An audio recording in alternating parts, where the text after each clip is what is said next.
Okay.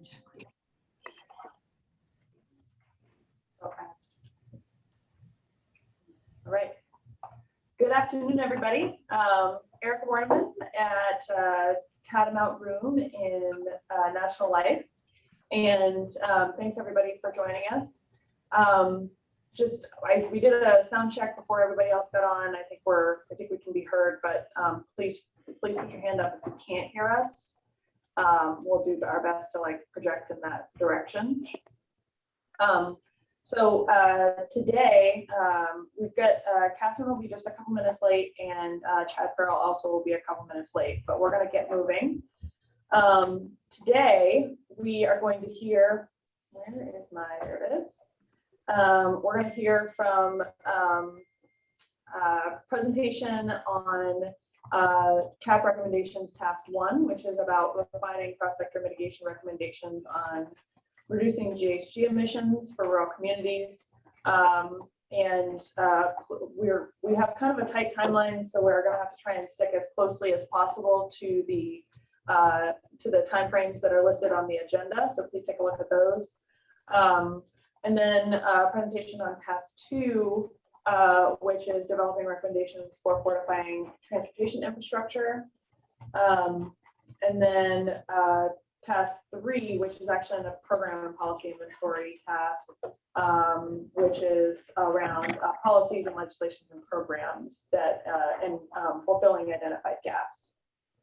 Then we're going to go in the latter hour of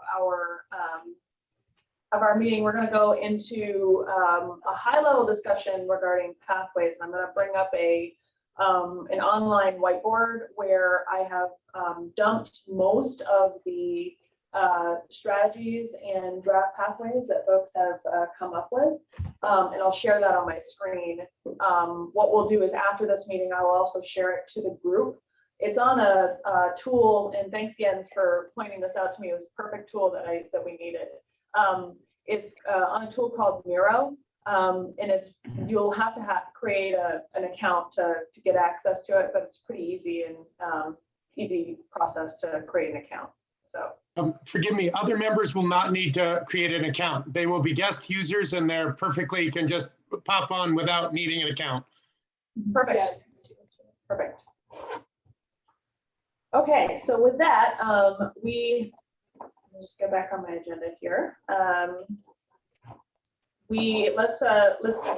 there any changes to the agenda that folks would like to propose, and or changes to the minutes from last meeting, which are posted on the Vermont Climate Council website under our subcommittee?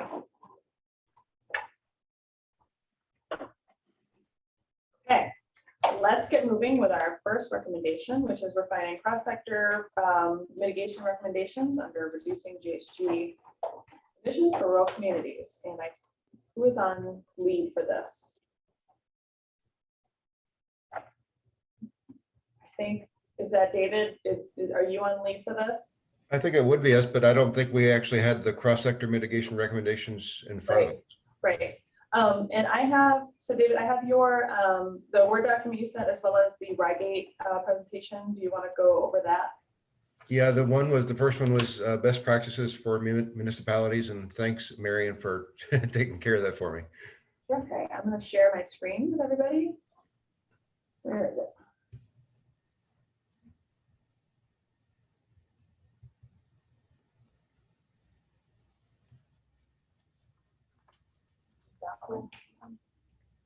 Hold on. You scroll down. There's more.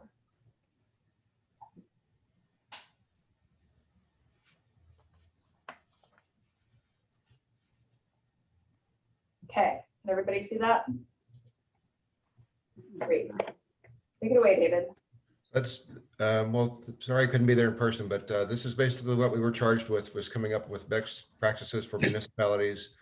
And the names listed there are the subcommittee of our subcommittee. So it was Chad, myself, and Ann Lawless. And then we had some assistance from Allison Lowe, one of my senior planners. So we can go to the next page. Hold on, David. I'm trying to. There we go. So that was our charge, the best practices for reducing municipal fossil fuel consumption, and then evaluating the availability of municipal fossil fuel consumption data, and then developing recommendations as necessary to obtain it.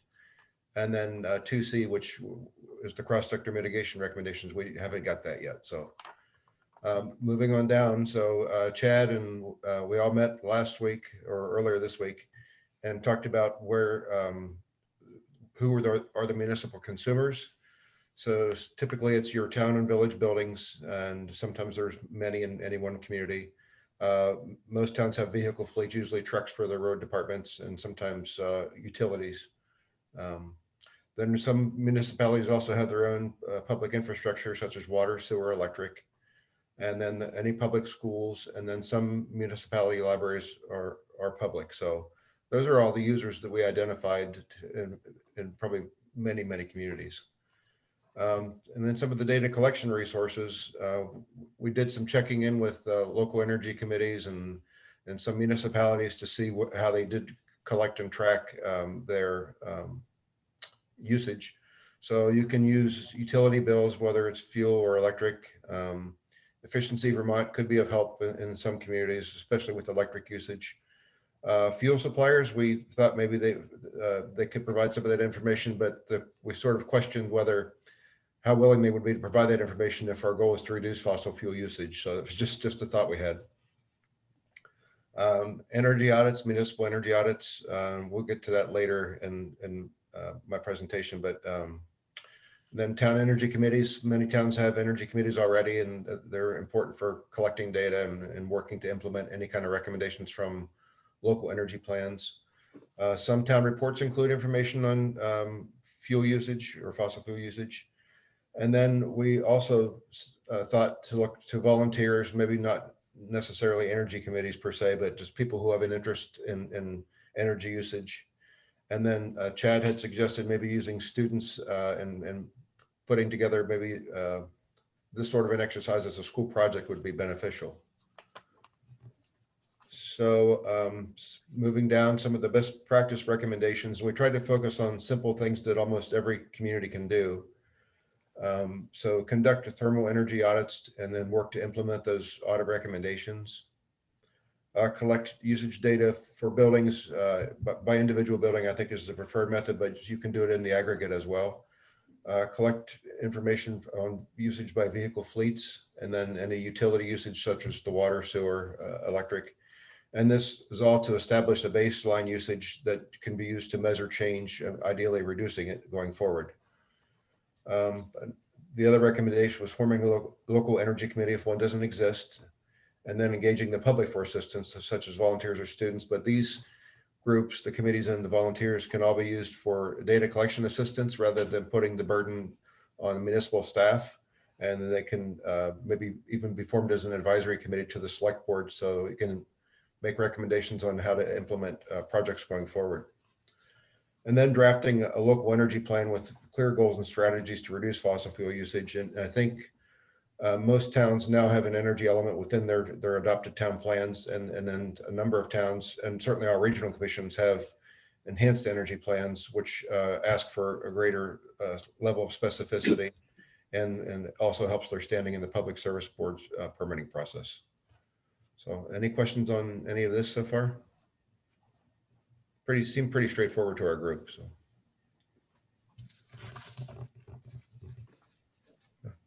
Okay, Erica, if you can you pull up the energy audit for Rygate? I just want to give an example of what these look like and how helpful they can be. Yep, hold on just a second, let me add this sharing.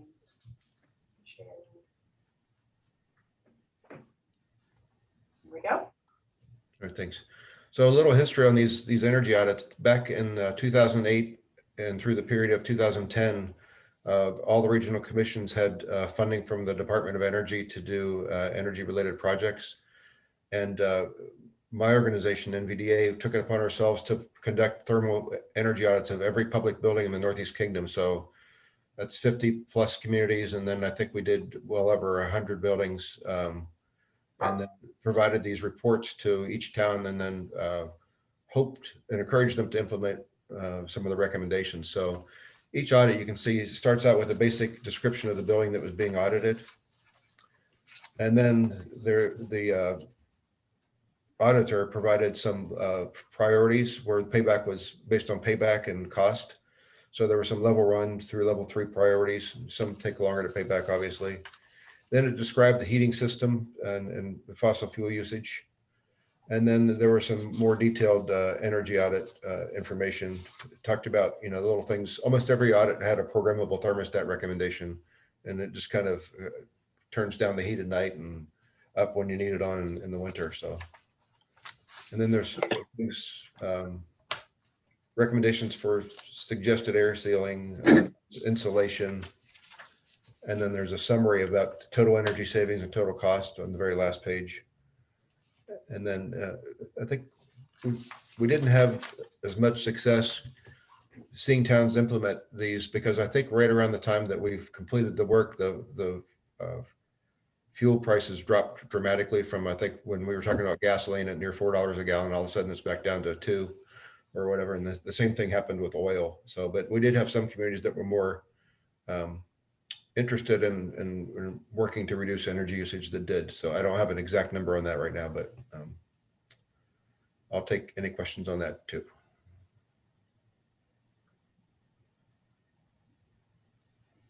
Thanks so much, David. So as you folks talked about, I'm gonna stop. Stop sharing. Hold on. There we go. So as you folks talked about, one of the things that we were waiting on was the kind of overarching recommendations from cross-sector around some of the overall GHG emission reductions that we needed to see, and then our charge was to provide some recommendations specific to rural communities.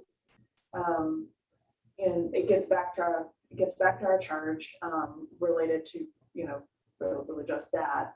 So I'm wondering what should we do forward related to that. Should we wait to see what they come up with, or kind of do a post climate council development strategy around that, so that it's not lost in the climate action plan?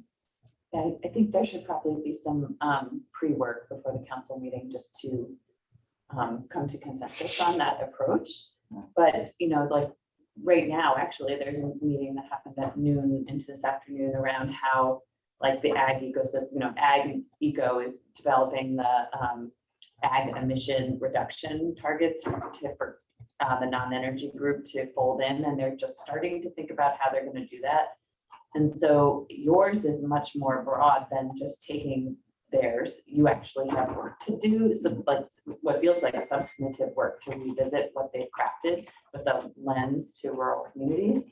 So my understanding would then be like, the question is when to do that and at what level. So I imagine like the strategy, like the pathways and strategies wouldn't change much, but you'll have specific action items underneath those strategies that speak to the implementation of those at the rural, within rural communities. Right. So I would think that they'll, like, it'd be worthwhile, and maybe even at their meeting next week, because one of my to-do list here is CSM, cross-sector agenda drafting, and it would be, I suspect they'll have a little bit of time on their agenda if we want to think about the next step with how coordination with this subcommittee. Yeah, very good. And I can come to that if we need to, and maybe we can ask David or Ann or Chad to join us. Chad's already on the Of course. yeah, liaison, so. Exactly. And they have, I think there's general recommendations, and some of them are included right there that were already in the Word document that these folks put together. But I think what we may be missing is more of like a big picture recommendation, maybe something that all rural municipalities could think about, or maybe this gets rolled into some of the tools that are available for them to use, and make just developing more access to them for capacity to use them. It looks like Marion just posted the location of the mitigation strategies. Yeah, so they presented those at their July 8th meeting. I don't think it's a full, I think they have a list that's more in detail, and you may be able to just look back at the supporting documents from their previous meetings for that. Again, all the supporting documents are on that same page, and I can actually put the link. It's a Word document, so I wasn't actually able to put the link in, but if you click on it, it'll download for you. But that would, I think, help at least give a flavor for what they've been thinking about in terms of, and may help narrow down for the cross-sector meeting this week, which pathways or strategies would be helpful to focus on in terms of sort of the impacts on municipal policy and municipal programs. So it sounds like these may be in a draft stage, and we'll get something more final later, but we can try and respond as best we can to what we see. So I'm totally supportive of reviewing them to get a flavor, but I think that it would be out of step to not meet with them to sort of think about how that next step happens with your subcommittee, just so that recognizing that maybe they would want to work closely on those considerations, recognizing there's still mitigation pathways, and that sits with them. Okay. David, this Chris Kaufman. I just have a quick question about, were town plans considered as part of your analysis? Yeah, it was part of the local energy plans. That was one of the recommendations to have one. We didn't really dive into what they actually contained. A lot of them. Yeah, I was just thinking about the land use elements of the town plan, future land use map, and kind of that connection to municipal policies that they can support, a more compact settlement pattern. And was it talked about with your committee, or was it? Allison brought that up. So yeah, I guess it didn't make it into the document I presented, but we should probably provide more clarity on that, I would think. Okay, thanks.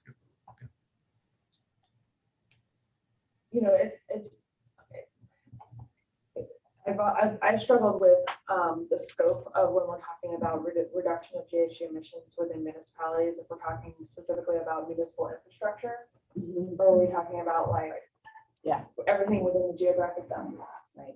And so, land use definitely plays into everything that's in the geographic boundaries, but maybe I'm not sure how much in terms of town buildings or replacement of new town buildings. Or there's a lot of things municipalities can do in the land use arena to support greenhouse gas reductions. Reducing parking, reducing the size of lots, so you can build more buildings more closely together. There's a lot of levers that you can pull there. Whether it actually gets built is a question, but it's just a consideration. I think it's a potential gap in some of the analysis.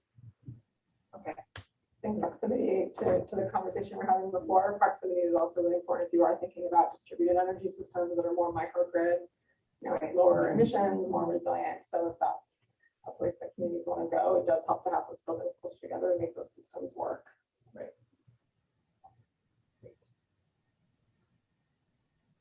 Can you just remind me, I'm going to forward the invitation for cross sector just so it's out there, Dave, Erica, and Ann. Just for in chat. Okay. I see that Chad, just as an FYI, is in the other meeting. Oh, yes. Yeah. Oh, just a second. Hang out there for How many 27 meetings are you minutes. participating in at once? Are you cheating on us? I just see it keeps saying he's joining rural resilience, but he's not actually there. He's just threatening, right? Right.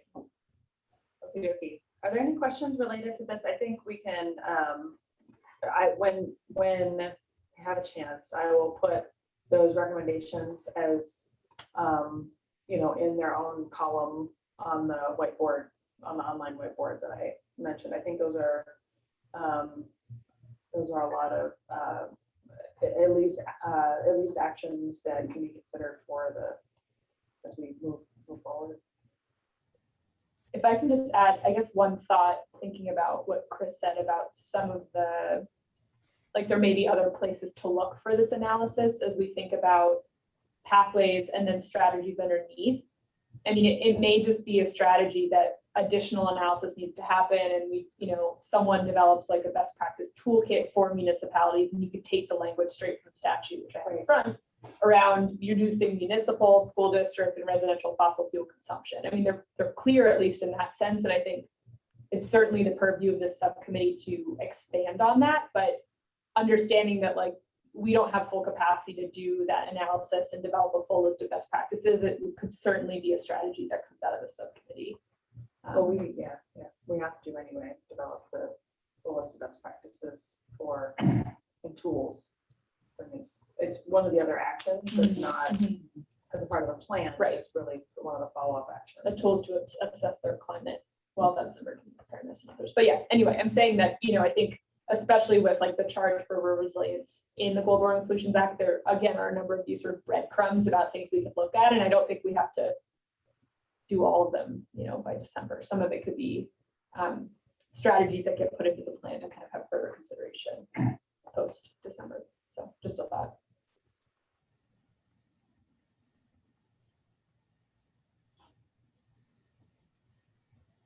Okay. Any other thoughts or questions on that piece? This is Ben. Hello. Hello. Hi.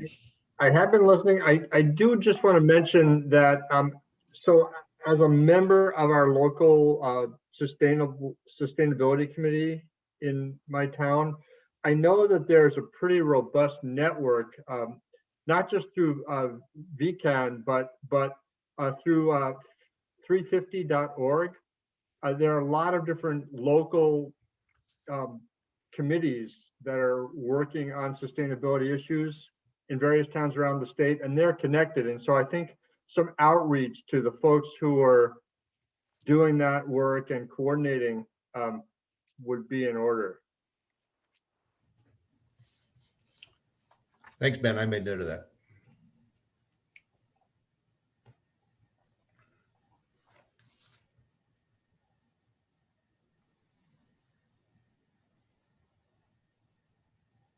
Okay, we're right on time.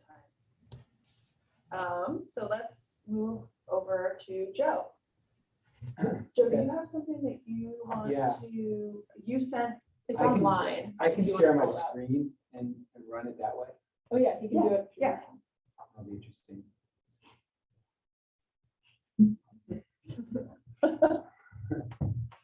I think you have to be in your house to do that. Uh, Yeah, great. So this is about the transportation one, right? Right, you have two presentations. Well, look at that. Okay, so hopefully everybody can hear me. We had a group that got together just yesterday, so this is pretty fresh. It was Chris and Bronwyn and Catherine Dimitrick and Ben Rose and me. And we were talking about what the transportation recommendations are, what the pathways and strategies are.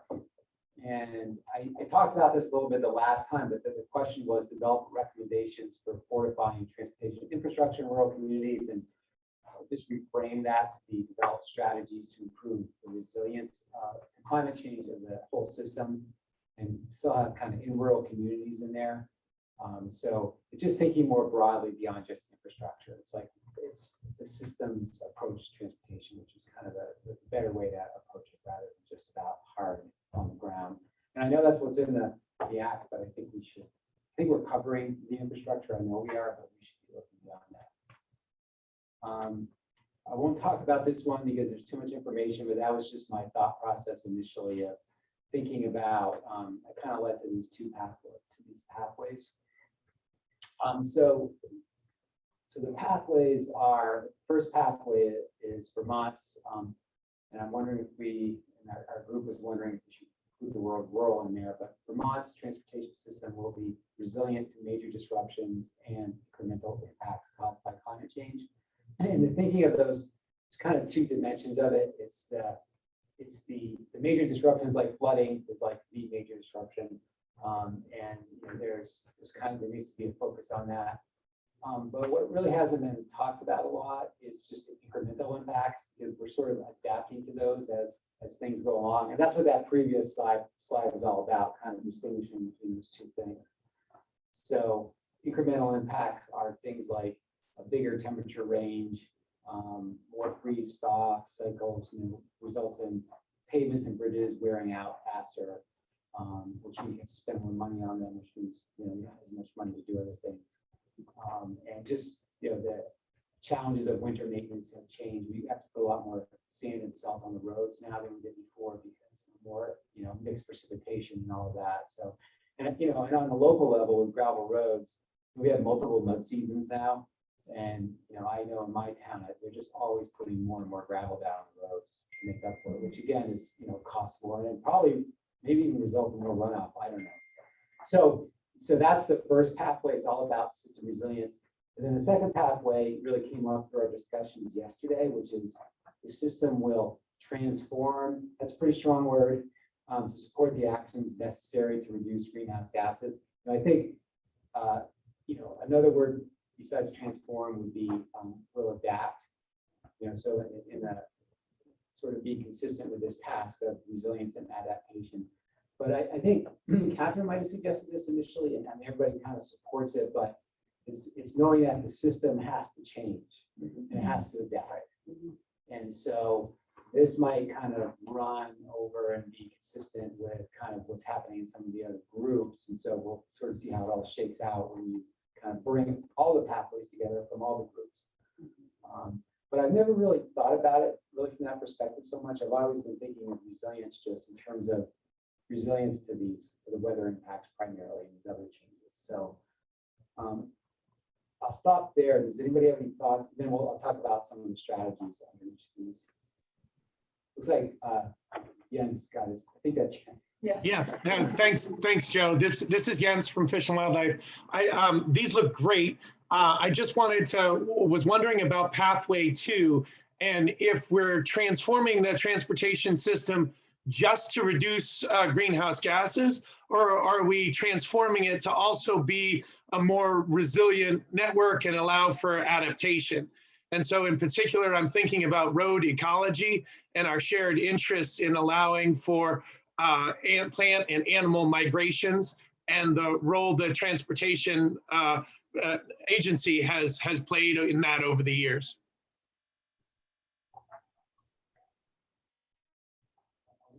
So let me see if I can paraphrase or a way to think about this. So transform the system or to be more resilient, to adapt to, I think you have to say something about reducing greenhouse gases, but also I think what you're talking about is sort of mitigating the impacts of the transportation system on these other things. And the ecology, did you say something else besides ecology?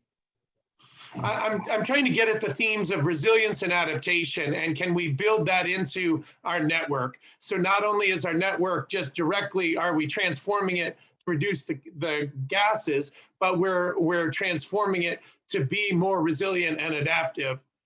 And so it just leaves room for other types of transformation than simply for greenhouse gases. Okay. Jens, how is that different than what is presented there in pathway 1? I guess I'm having a hard time wrapping my mind around that.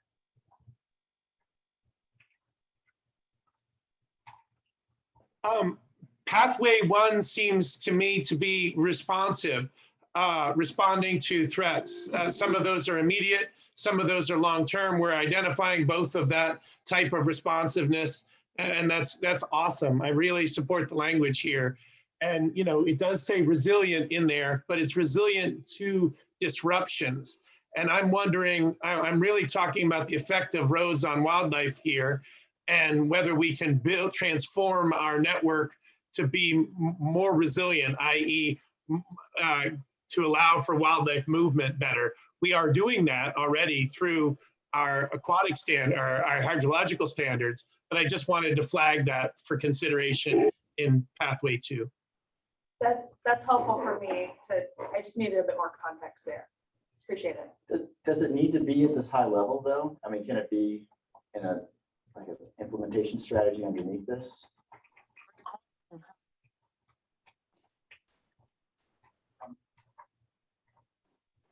Maybe, but I don't still don't have it really the language quite right yet, but why don't we hold on to that thought? I mean, what I like about it is you'll see when I start talking about the strategies under pathway 1, we've got quite a few. For the strategies under pathway 2, we've only got like a few, and so I think that's a good reason. But I mean, but it's sort of. You know, I mean, so I could see more strategies kind of coming out under pathway 2 based on what Jens just said. It's just a matter of, I get what he's saying. I just have to think about how to craft it. And maybe Jens and I could kind of work on that a little bit on the side. I don't know when this needs to be kind of wrapped up. Probably don't have to be perfect just yet. Today. I think we can tweak language and everything. But the other thing to keep in mind is, and we'll talk about this afterward, our pathways, we may decide when we see all of this information on the whiteboard, we may decide and probably will have to have pathways that are more broad. And so what we're referring to as pathways, we've been consistently referring to pathways that actually may become more like strategies in the climate action plan versus, you know, because these are even more specific than what I think the Jane and Mary would like to see in the actual plan. I may be wrong. I also there's a lot. Yeah, I like them. I like them. Plans need specifics. Well, and I'm partial to these because it's phrased in a way where it feels like a vision that we're reaching towards. And I think that thinking about presentation of this to the public, that seems like a really just an appropriate way to phrase it and say, look, we want a transportation that is, you know, resilient to the impacts of climate change. How are we going to get there? We're going to do all these things. I mean, we'll have to, you're right, Eric. I think we should see them all next to each other and we may be able to combine some, but I think these are good because it's going to contain multiple strategies and like different options and programs, both at the municipal level and, you know, other levels within them. But I think we should see them next to each other. Just to flag as you wordsmith, I think if I heard correctly, and you use the word mitigate, and so mitigating the impacts of the transportation system on ecosystems, and mitigate is a word we often use with greenhouse gas emissions. So maybe it's about mitigating greenhouse gas emissions, but also other environmental impacts. So that's pretty comprehensive. But. Something like this.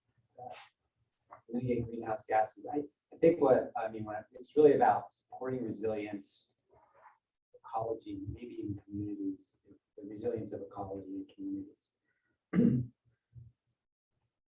Right? Because it looks like Ben is. Ben, did you raise your hand?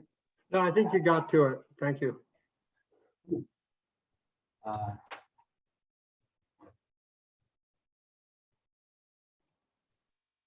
Can we live with this for the moment? Because you probably want to keep moving on. Okay. I don't know how much detail you want me to go into here, but on pathway 1, this sort of really 2 big broad categories are continuing and improving a bunch of existing strategies that we're already doing, like applying emergency management, which I think is really important. It's really it's the thing that we can do right now. That doesn't require a bunch of capital investment, but we could always get better at it, I think, at least from a transportation perspective. I guess I will just keep going. Identifying and proactively mitigating transportation infrastructure.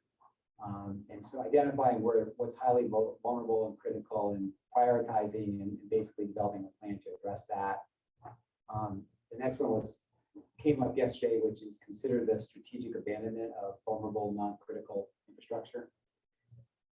Incorporate flood resilient design standards into asset management, which is reconstruction and rehabilitation. That's really focused on the existing system. Whereas the next bullet is about design and locate new infrastructure to be resilient to flooding and other impacts. And maybe along with that, well, I guess that will go in the next pathway. Next bullet, design infrastructure for an increasing range of high and low temperatures, freeze-thaw cycles, mixed precipitation. Those are those incremental impacts. Provide sufficient funding, of course, for the cost of improving infrastructure resilience, and then develop a multimodal network and smart network to provide access and mobility following system disruption. So the idea is that, you know, a multimodal system is just inherently more resilient than a system that is, you know, only has one mode. And having networks is really important to resilience. And smart transportation are things like traveler information, like real-time information that gets out to people, and other like monitoring techniques, like we might monitor flood gauges and have real-time information to know when things might be getting critical, stuff like that. And then new strategies to develop would be support remote work and teleservices to reduce the impact of travel disruptions. So like if we were all teleworking during Irene, some weeks might have been easier, or a lot of people would have been able to just still get to work. And then provide a transportation system to meet greater mobility and access needs that population growth accelerates due to climate change migration. So those, it's a lot here to absorb, but and I just imagine we're going to be wordsmithing and changing these as the plan kind of accelerates and moves along. Can you, just out of curiosity, can you use that last one? Can you explain what that means in your mind? Climate. Like what, yeah, what would that mean to meet greater mobility and access for the increased population? It means that there's going to be more demand, right? Of course, yeah. Population increases, and so we still want to be able to. So that means that the transportation system is going to have to adapt to meet that demand. If there's, you know, so are we going to have to, you know, probably not build more roads, but maybe. I mean, are we going to have to add capacity to the transportation system in some way or another in order to meet increased demand? Because right now our assumptions are very slow, modest growth. Would that mean like more paving and dirt road? Like I'm just kind of like, I can't really envision what that means. It could be more of everything. Yeah. More lanes on existing. Yeah. It Also, feels so slow. gonna and like more it's money, right? Yeah, Mhm. it's And gonna be more costly. I mean, to me, this is a huge unanswered question. And I think, you know, once we start putting the actions under here, I think, you know, you would do scenario planning, right? Like we just business as usual, you know, that's what we have. We have a long-range transportation plan. That's really business as usual. But if growth were to increase significantly, how would we accommodate the extra travel demand as a result of that growth? But it would be interesting. I don't know if we've ever done any real research about what the potential for migration really is. I mean, you know, are people going to move from North Carolina to Vermont? I don't know, but there's millions of people pretty close by. And it only takes like a small percentage of all those millions of people to decide to move to Vermont to have a pretty big relative impact on us. I guess my idea around that also was around a question of like, can you direct where those transportation resources go with respect to an increased population that also gets at land use development patterns and all that? Like, it's not just about like more and more money. It's about like the transformative nature that would also help in other areas. Yeah, absolutely. I think that's really been at least my job for the last whatever. 3 decades. Let's really happy about it. It's been all about planning for all of this stuff, you know, and then it's all of the trade-offs and discussions we have about making investments to support land use and minimize it, you know, better stewardship of the environment and all of that stuff.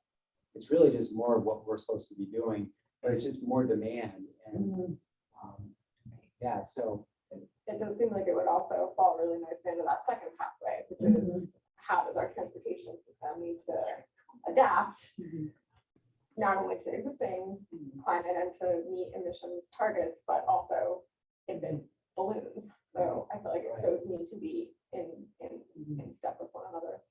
I mean, you know, and I think this, well, the planning for this maybe should be done in the next 5 years, or whatever the short-term growth goal is, but I don't think it's something we have to like freak out about right now, but I think we need to put it on the radar screen. It came up in our group, you know, oftentimes the transportation network drives land use, and is that right? Or should land use drive the transportation network? Yeah. So to speak.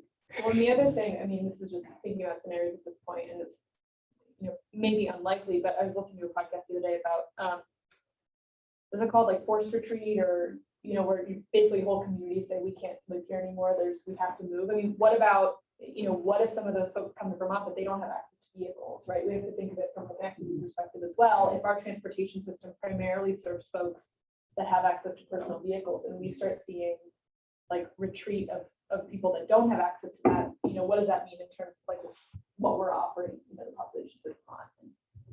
I think it's James pointed out, like land use in connection to how does our transportation drive our land use considerations. And Yeah, I mean, this is bigger than just the transportation system. Right. I mean, if there's more population that's coming along, so maybe it's a pathway by itself, and the action plan under it is, you know, make sure we've got the right transportation system, make sure we have the right land use, everything else. I think the term is like managed retreat. Is what I- there we go. Yeah, I couldn't remember the first term. Definitely not forced. No, In Vermont. Yeah. All right, so. Joe, this is Jens again. So what I just heard is that we'll add a finer point to strategies like that to be clear that whether land use or transportation is driving the bus, forgive the pun, either way, we're going to do it in a way that consolidates growth in village centers or encourages growth in village centers and discourages sprawl. Yeah, I'm not saying that here specifically. I think, which I think it should be, but is this the right place to say that? Only because this is the. Oh, I think so. I think we were talking about that right before the meeting, and this is, it may not be this in the transportation bucket. It may be more in, you know, community growth, and smart growth, like what's come out of Chris Cochran and your group. I think they overlap, but maybe not necessarily in transportation specifically. Right, you could see that as being a pathway, right, like something bigger, but then that's the point of the July meeting in some ways, is to start to elevate the pathways that are really cross-cutting and ensure that we're not like cross purposes, like also at the same time saying, we gotta build more roads for all the people who are coming, as long as they're green. Right. You know, right, it's also ensuring that it's elevating the other pathways that have multiple benefits across many strategies. Right. Well, just like you asked me, what does mobility and access mean? And it's really, it's instead of saying we need to build more roads, it's we need to provide for mobility and access. It doesn't pick a solution. It's just so, like, you know, telework is access, is both those things, mobility and access, without moving it, you know, or any sort of, well, any broadband, without any, you know, roadway. So I'll keep moving. So pathway 2, I haven't edited this yet, but so these are the system must transform to support the actions necessary to reduce greenhouse gas emissions, I guess, or, you know, to support the resilience of ecology and community, something along those lines. So, okay, provide a transportation system that supports a land use pattern. Provide a transportation system that supports a land use pattern that requires less vehicle miles of travel. Right, so that's where, you know, we start dropping actions under that. Right, it's definitely where smart growth starts to come in. Incorporate greenhouse gas reduction goals and the climate action plan strategies and actions in transportation planning and project development process. So as we develop projects, you know, it's part of our, we often have a purpose and need. The purpose of this project is to do this. And so, you know, it gets designed to do that. So it's important to put these in sort of up front when we're thinking about those sorts of things. And I think this, it's also where I think the Jens's addition of, you know, ensuring that the system is, you know, supporting or improving the resilience of ecology and maybe communities as well. It's like that's all got to be part of our thinking as we're doing transportation projects. And then this last one, so we sort of kicked this one around. I don't know if I got it right yet, but provide flexibility as transportation projects and services are designed and implemented to accommodate future transformations. So that means this one would be really tough. I was thinking, what would I tell an engineer to do? It's like, design your projects because things might change and you need to be able to accommodate those changes in the future. But there might be a range of things, you know, and it's just because we may not have all the answers, but we know climate change is happening. And what's an example of that? So would that be like, if we see like, and maybe this isn't related to climate change, but you see a rate of growth in a certain area in Chittenden County, and when you are redoing a certain road, you actually leave a little bit of space in out, you know, in the right of way for further widening of the road, Right. or Yeah, that's a good example. You know, the climate migration one is a good example, right? It's like, okay, we're gonna be making this investment. We've done a bunch of more planning work on climate migration. It looks like it's gonna be likely, but we don't really quite know how much. So maybe we want to, you know, provide a little bit more capacity or just think about things like that. You know, it's sort of like a risk analysis. It's like, how are these gonna change, and should we do anything about those now? I think that's the idea that Catherine is sort of. She's on. Oh, she is there. Catherine, did you want to add to that? I can add a little bit. I think the idea was that, you know, there's potential that the climate action plan has some recommendations that we're not ready to implement immediately, but we know in the future we will need to. And if there are any of those related to the transportation system, we need to make sure what we're doing now accommodates those recommendations. And to the extent that we know where there may be future technological advances, we need to make sure we're flexible in our designs to accommodate those. I mean, I think we need to leave it up there. And, you know, I think a lot of these will become more clear as we start to lay out actions underneath them. So that's it. I'll work on trying to come up with some, well, it's really good. It's really good. yeah, well, these guys really, you know. This is great work. Ben and everyone else, and Catherine, and you guys helped out. It's great work. And we did it under an hour. You know, when you get the right minds in the room and you know, I mean, there's a general direction, like you already know, we already know what these are. That's why we have a subject matter expertise at the table. Joe got it started, so let's give credit where credit's due. Okay. Thanks, Joe. Am I next on Yes, you are. Is there any other comments from folks that are on the call or questions related to the transportation piece of the agenda here that Joe just presented? This is Ben. I'll just comment that Patrick just put a really good example in the chat about what they're doing in New York City. And I think about that just about every day, driving in and out or running in and out of Williston Village, which was built before they envisioned the internal combustion engines. And so our roads are too narrow in a lot of villages because they did not build the infrastructure or align the infrastructure with anticipation of how the technology would change. And looking ahead 50 or 100 years, it seems highly unlikely that single passenger internal combustion engines will be the primary thing conveyed on Route 2 through Williston Village, and it'll probably be multimodal. And so as we think about easements and right-of-ways and alignment, all of those things, we really have to think about where we think we're going.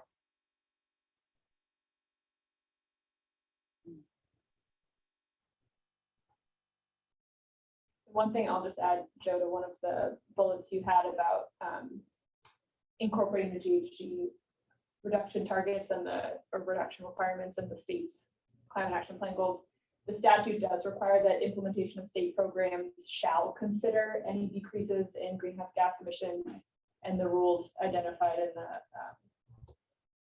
in the Global Warming Solutions Act across a whole number of things. So I think, and I think that gets to a point too that we'll talk about at some point is, you know, the Global Warming Solutions Act identified very clear greenhouse gas emission reduction requirements, but did not set any metrics or sort of measures for adaptation, resilience, and sequestration. And I think that's something we as a subcommittee need to start thinking about, and we'll likely think about in August, is how do we set sort of metrics for resilience and adaptation and sort of measure our progress to those? And that may be something to consider into one of the bullets that you put there.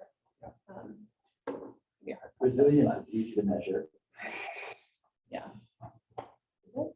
No. I know, yeah. Well, I That's, think that's maybe where the resilience indicator, or what are we calling it? That's part of our work task here. well, we have the municipal vulnerability Yeah. index, but it's vulnerability and resilience are two different, really two different things. And so but what the process you're talking about is we kind of have to put our pathways and strategies through a ringer so that, I mean, really so that they're really fully vetted. And so we'll be doing that, you know, over the next few months. It's hardest for resiliency because, you know, sequestration, there is a measurable target in the law right now. It's just not strong enough. And so, you know, net zero by 2050. You know, they'll go farther than that, like no net loss of sequestration or net negative at some point, I think will be really what we want as a state. With resiliency, I think for this plan, it would be good just to even think about how you get at qualitatively describing that and what a resilient landscape in Vermont looks like, because that's the whole premise of the beginning of the way the plan will be set up around the resiliency work. So just having a conversation about that and thinking about metrics, but also thinking about just a vision statement for resiliency will be really important. And I think too, because we want, you know, the resilience and adaptation pieces to be able to have as much weight as the mitigation pieces, which have these very clear reduction requirements. And so if, you know, we may not get quite there, just maybe to a vision statement, but that I think will help the components that are coming out of this subcommittee have as much weight in the plan and sort of the deliberation process as those mitigation components that have those really clear requirements that they're working towards in terms of funding and all sorts of stuff.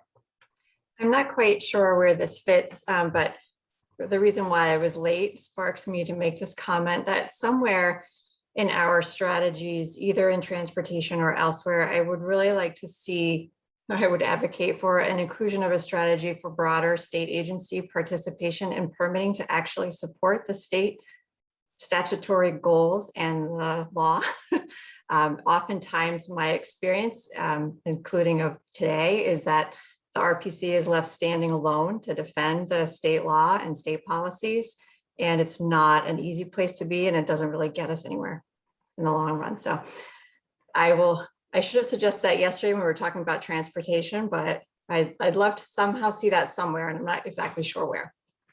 I wonder, Joe, if it'll come in to what you're going to talk about next in terms of existing. Joe's going to talk about sort of the adaptation and resilience program inventory and existing programs, and how do we sort of across the state and across the inventory make those better. So maybe that would fit in there. We'll see. What Catherine just said, and well, what we're talking about reminds me that there is an action item in the current state hazard mitigation plan that I don't think we've talked about a lot here yet. And Stephanie, maybe you can either find it and put it in the chat or say it better than I can, but it boils down to doing an inventory of existing state, an audit for mitigation of existing state programs, something, it's the audit plan. Do you remember the wording of that, Stephanie? Yeah, definitely audit, but I can pull up the language. The intent was to look at all existing state programming and make sure that it was supporting resiliency goals. And it gets to that integration. I mean, what we don't have in Vermont that a lot of places have, large cities and some states, is a chief resiliency officer. You know, it's not really a cabinet level thing to coordinate the actions of state government across all state agencies towards a climate adaptation perspective.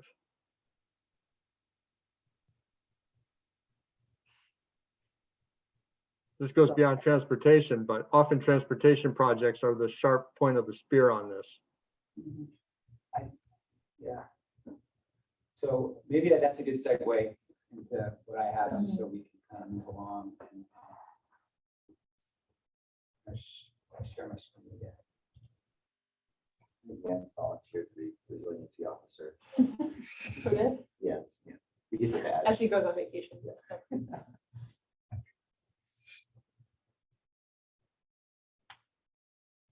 This is a little bit of a repeat from what I showed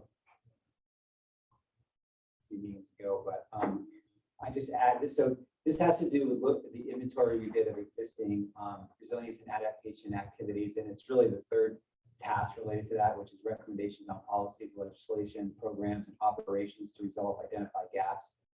So I'm going to skip over kind of the first part of it. And I'm just going to go right to the pathway.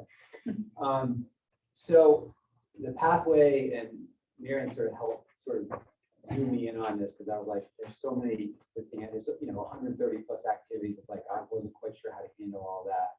And many of them, and about, I'd say a third of them have some kind of limitation that was identified. So the pathway is existing resilience and adaptation activities serve the needs of Vermonters. Okay, that's pretty broad, but there's a lot of them out there. So Catherine, I just added your suggestion at the top.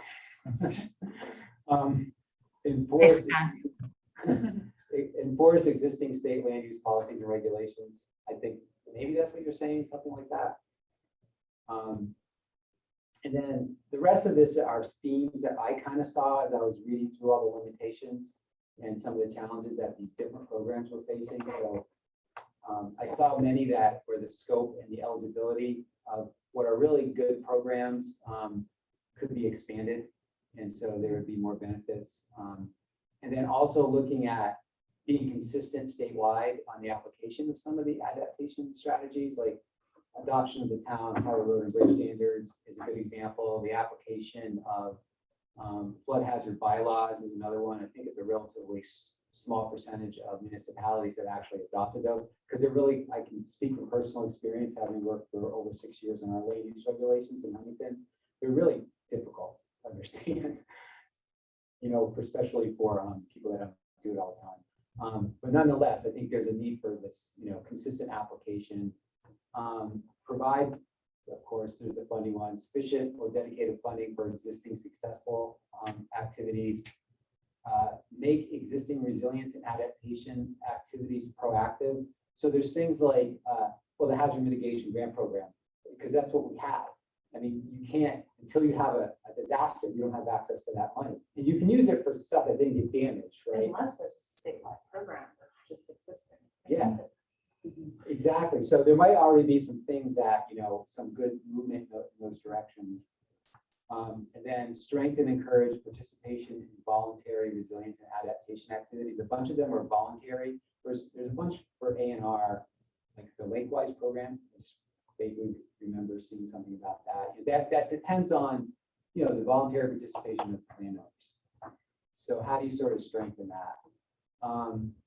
Provide sufficient data to evaluate and track the performance, this is what we were just talking about, of the existing and new resilience and adaptation activities. Develop programs to address threats posed. Okay, so these threats are the ones that are in the climate, are in the act, that there's no activities that at least we found that are addressing them in any meaningful way. So drought, less uncertain snowfall, shorter regular sugaring season. So we're doing nothing about those right now as far as I can tell. And then also, this was a broader one, just evaluate the resilience and adaptation needs of businesses. Again, didn't seem to be anything on the private sector side, and everything I was looking at. The Vermont Economic Resilience Initiative, I don't know if that's really its focus. It still seems kind of focused, Chris, on like There's local implementation plans. Yeah. And then this is maybe Ben, to Ben's point, identify opportunities to better coordinate and consolidate existing resilience and adaptation activities statewide. I know you guys do that somewhat at VEM, but I think, do we take it to a higher level? And I'll just say really quickly before I open up that I went through each one of these and came up with specific actions because I thought that's what we were supposed to do. And it's posted, and it makes me a little nervous because I'm looking at, things that are not my program. And just kind of taking what they said. And so just if anybody, I put a little caveat. They're all draft. Yeah. I think it would be helpful to just look at, so I'll just say right out of the gate, these seem very broad to me. the strategies, right? So I'd love to see what you think about for action, under, like say in the second one. So expand the scope of eligibility. So include rail infrastructure in our resilience planning tool, because we haven't done that yet. Provide river and roads training to municipalities. Make AOT. This is I was at the top of the list because I started this. Make AOT repeat flood damage inventory tool available to municipalities. Again, encourage more municipalities to incorporate flood hazard and river corridor protection procedures and local land use regulations. Incorporate. This is where I'm way out of my league here. Is incorporate external nutrient loading and aquatic nuisance controls, spread prevention. Make village centers permanently eligible for the downtown transportation program. Address limitations of the FEMA buyout program. There were some specific things that Stephanie put in there. So is that enough for you to get us? Yeah. So what I was going to say, Marion and I talked about this a bit too with Ag and Eco, but like so this strategy right at the top, right, could live in either one of your subcommittees. And I imagine they have ones that actually are pretty similar to this. But like, it's really important I feel like this subcommittee to think about it from the rural resilience and community lens, and like it'd be helpful to think about what that means. Because, like I could think of like proactive programs, and like I would actually couch a lot of things like Fish and Wildlife as an agency, like, we're doing farm buyouts now, right? And like we're buying farms, we're removing infrastructure, and we're restoring wetlands, and that's in the name of water quality, but it surely has a resiliency component. And so like, but that wouldn't fit really here. That's a landscape scale. But it might, and this is like thinking about how we reconcile these kinds of strategies between the subcommittees, and the lens at which you're looking at it is a challenge, a question in my mind still about how we're going to do that.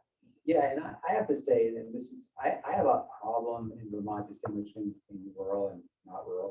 Yeah. And, Yeah. and that's why I had rural, we talk about the rural transportation of the system overall, because, yeah, I mean, if the bridge over the Winooski River on I-89 goes down, it's going to have impacts way beyond just Winooski and Burlington. And so I think it's hard. Everything about this is hard. So how do we sort of zoom these in on maybe if we were more, maybe that's a discussion we need to have. For us, rural means this. It means small communities, less than 5,000 people that have limited resources and, really very limited tax base and mostly, open land communities. And maybe they have a higher percentage of their economies that are, land-based, farming, logging, etc. I think of it different. I'd be curious if others do a little. I certainly think what you're describing is in the subcommittee's purview, but then who's thinking about the resiliency of Burlington and the built environment? I would argue that it's this committee's job to do that, and so like only because nobody, it's clearly nowhere else. Right. Yeah. So why? I mean, that's what I've been struggling with a little bit as I've been thinking about this too. I mean, we shouldn't really be making the distinction, Right. unless there's something truly unique about. And I know there's obviously things unique about rural Vermont and non-rural Vermont, but it's like, so if there is, like, what are they? And we have the right people around the table to sort of say what those are and make sure that we're sort of. I mean, rural Vermont versus non-rural Vermont gets to, in my mind, capacity. Because especially when we're looking at the strategies that Ag and Eco have put together and more landscape-based solutions, that it really requires capacity at the rural level to be able to implement them alongside some of the more populated areas that have capacity to do so. And like that's just one example of where capacity, in my mind, meaning people that can do the work at the local level is a key indicator of just the difference between and I think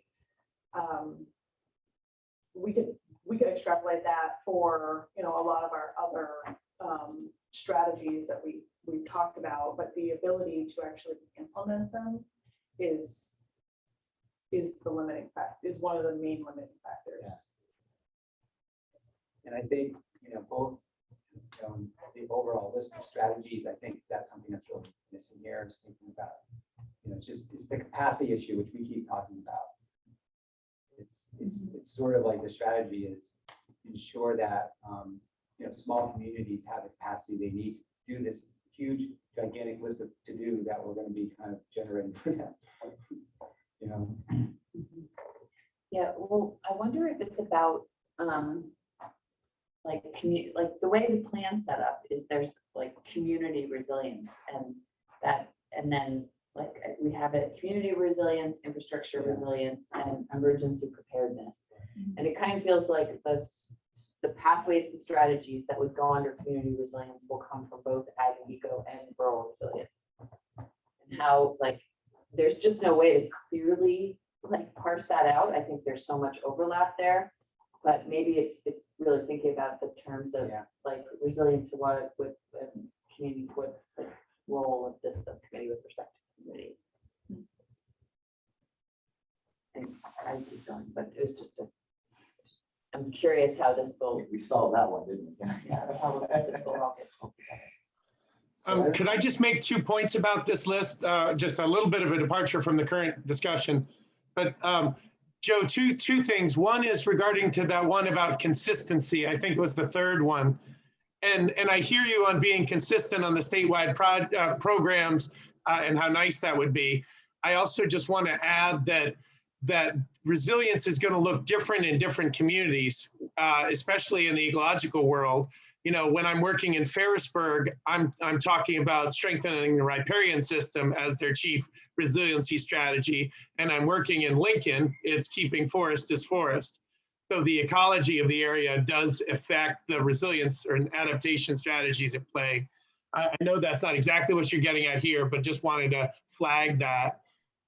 The other thing is, as a state employee, I'm creating programs and I have no ability to learn more about whether my programs have an unequal impact on Vermonters.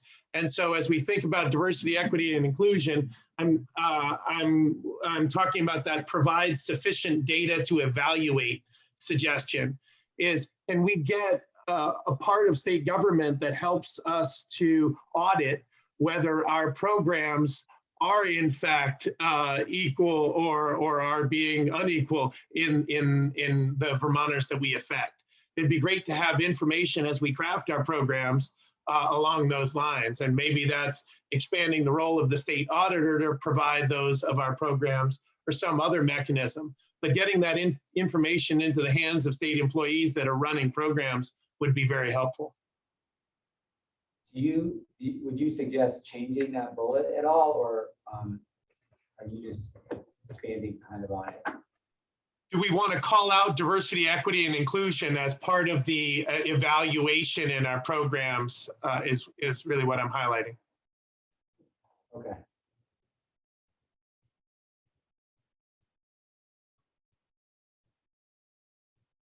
Did you say equity? Diversity, equity, and inclusion. Ben, is that a legacy hand? You have that? That's a new term. Thank you. Sorry. So Joe, under these pathways, the first slide that he gave us was the more broad statements, and there's a number of strategies under each one of those, and we didn't go through them all, but they will be available to the group when I share the mural board with everybody, because I've already dumped them into there. So should I stop? Do you want to talk through the rest of them in detail, or? No. Okay. No. And I sort of petered out at the end. It's just really. Well, there's a lot there. Yeah. There's a lot there. And I started feeling, I think ideally what we would do is go back to all the people that participated in that inventory and say, okay, now what do you, not just what are the limitations, but sort of what do you recommend? Right. And so that's a pretty big ask and would be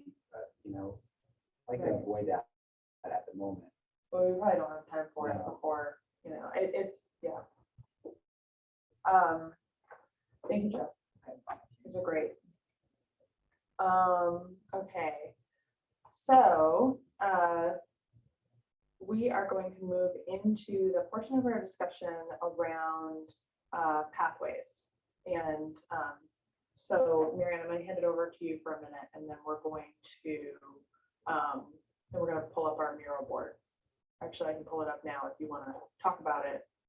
Yeah, I don't know if there's, I mean, I think we've covered it pretty well, and it seems, even just with the presentation today, that folks have a pretty good handle on what we're looking for the 26th. I think, again, just keeping in mind, and Erica, I think we'll probably present this as the mirror board gets pulled up, but you know, pathways are these sort of overarching objectives that we're trying to work towards, and it's the what of the climate action plan. So what are we trying to have the Climate Council adopt as a package for this climate plan for Vermont, and our strategies underneath are the how. How are we going to get to that, the sort of what statement that we put in?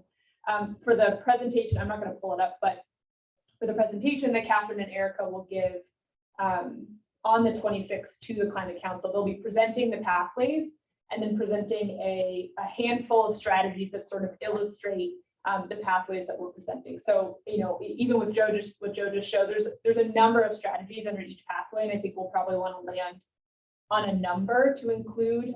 Maybe it will be 5 or 6 or however many you want to put under the pathways, but really those that illustrate sort of the meat of what we're getting to in terms of the pathway. And I think also thinking about those that maybe will be might be a bit more controversial in the eyes of the Climate Council, just so they have a sense of what this group has been thinking about in terms of pathways and strategies. And then at the Climate Council, they'll be providing feedback on all of the presentations, and we'll really be looking at sort of 3 main questions. And correct me if I'm wrong, Jane, it's where's there overlap in pathways that we sort of need to take back and reassess with the subcommittees to ensure that we're not having overlapping pathways in the climate action plan, where there are gaps. So, you know, as pathways are being presented, council members may react and say, you know, this really feels like it's missing and we may need to address it in some capacity.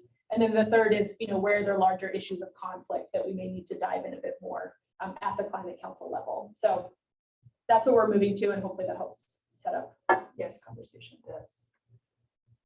Okay, so I'm going to share my screen. Yeah. Can you put the link to this in the chat too, just so?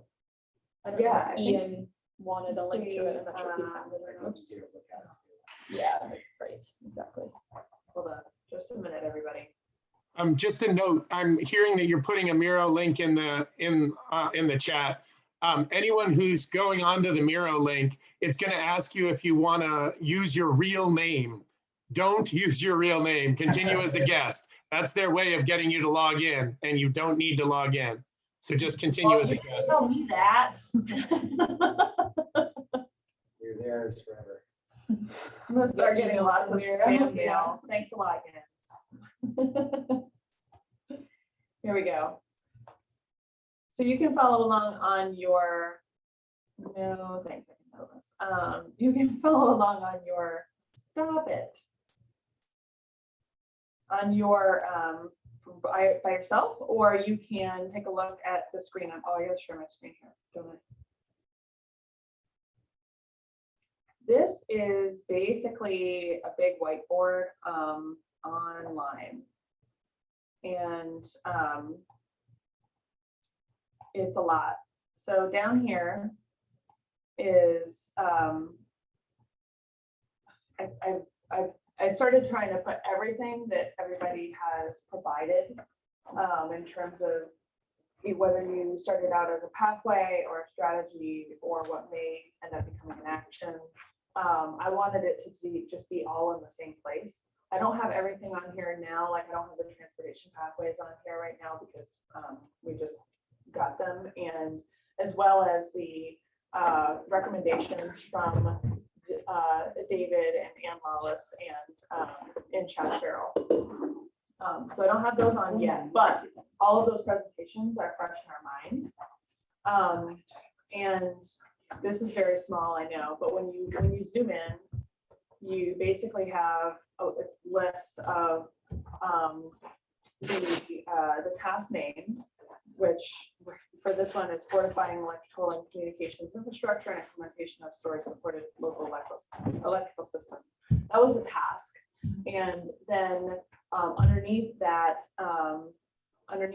we had a number of headlines that folks provided. And here, you can see, I just kind of made them out here, and then these are actions or strategies underneath, and we're not sure quite what to call them yet.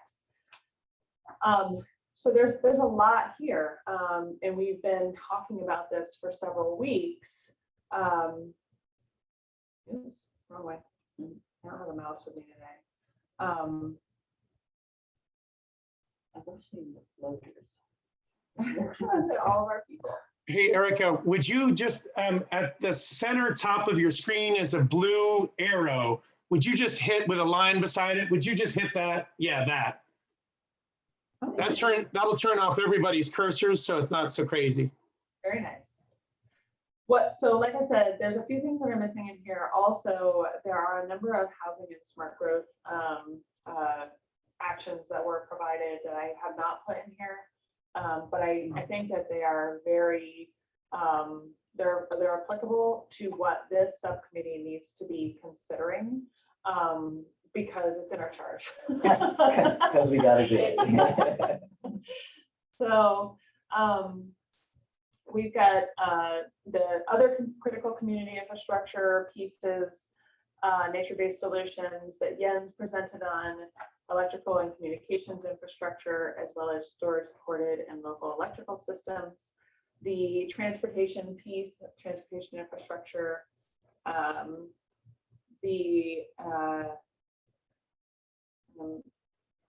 this was the I did get your the program and policy inventory pieces are in here as well. So I'm going to zoom out because this is a lot. There's a lot here. This group has done a phenomenal job in pulling this together. And I started just drafting some pathway language. This is you can choose to scrap this as a subcommittee if you want. Somebody's moving my stuff around. There's a box there. I can get rid of the box. You invited them. I know. And I can't see who it is. It would be a guess. Maybe it's me, sorry, I'll stop.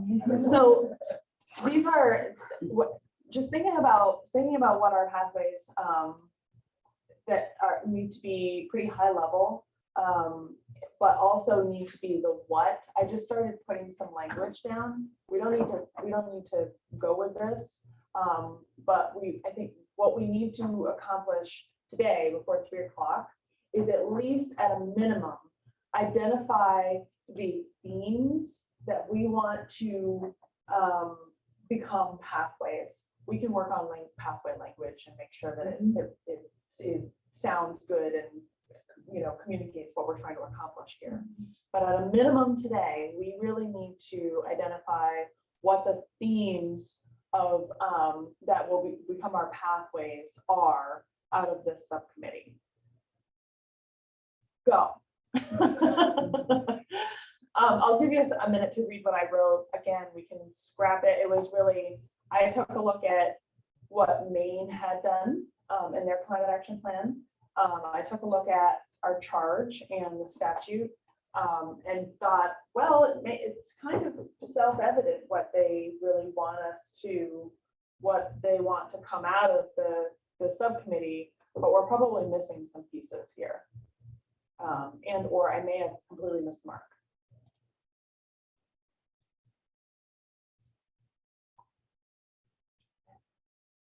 Sorry, are we ready to comment? Okay. I'm ready for comments. We've turned your cursor off. I'm Yeah. sorry. I'm ready for I don't comments. actually have it. I'm not that sophisticated, actually. So the that first one, I'm more flagging this for Marianne and you guys have just done an excellent job of looking at resiliency programs and inventory, but that is key to every single one of the subcommittees, right? Like, it's not exclusive to resilience work, and I'm just sort of flagging that because every other that's a strategy, a pathway for all the work of the climate action plan is where possible, enhance and bolster programs that are already doing the work that we want to do, right? And don't reinvent the wheel over there. So it feels funny to me to call it out for resiliency still, and I'm just not sure how to deal with that yet. Yeah, I think like Joe, we talked about this earlier. It's difficult because there's this resilience inventory that I think maybe there's a strategy that comes out of this plan about how to maintain that and ensure that, like, kind of to what Jens was talking about, and in providing us a way to audit our own programs to see where we're doing well or not doing well, and maybe along the lines of DEI. But so we talked about it that way, but I think in looking at the other, I mean, all of the subcommittees their strategies and actions are focused on both existing programs and new programs. And so to keep this as one pathway, you would just be pulling. Yeah, I agree, Jane. I think it's sort of just cuts across. This is the same exact inventory that's happening for mitigation right now. Right. Yeah, and they just haven't focused on it because it's happening by a consultant rather than in the subcommittee. But that's one of Cadmus's, our technical consultant's charge, is to develop an inventory of all mitigation programs in the state. So maybe it is, and ag and eco just haven't done it in the same way, but they're, and I actually think some people on the climate council, namely the chair, won't be very happy how ag and eco hasn't done that, because the first step for all the subcommittees was supposed to be to inventory existing programs. It wasn't unique to the subcommittee. It's just like, and I kind of thought that, and I actually, when you were just presenting, I was chatting with Billy saying, has there been any more consideration by ag eco on inventory? Because I thought what was going to happen was sort of there was going to be a little bit of a handoff in a recognition that many resiliency programs have overlap with sequestration values and benefits also. But anyway, I still think that clearly there's been a lot of work here, and there needs to be a recognition that we want to enhance existing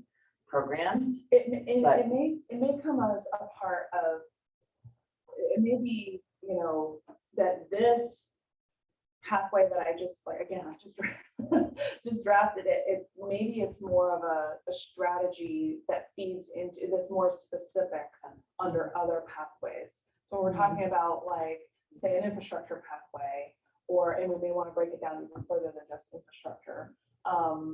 There are specific programs and policies that we want to enhance and be more specific about that. I think very much for all of those pathways, there's going to be existing programs and policies that you're going to want to enhance and call attention to that are underinvested in. I'm okay with striking it. Yeah, and when we laid out the first pathway for transportation, it's something Ben sort of saw. He's like, well, some of these are already existing programs, and we thought about it that way. It's like continue and improve these things. Right. And then, we sort of talked a little bit more about what we meant by that specifically for that specific thing. And I definitely, I'm sure no one would disagree. We're doing so much, and we're not going to start from a clean slate. It's really important to recognize how much we're doing. I think that's maybe where, maybe where people, when we first started this, there was kind of a desire to say, hey, we're doing a lot now. Yeah, yes, exactly. Right here. Yep. I'm curious to hear what other subcommittee members think about that pathway. I mean, Jane was expressing a concern about it. I'm just curious what other subcommittee members think.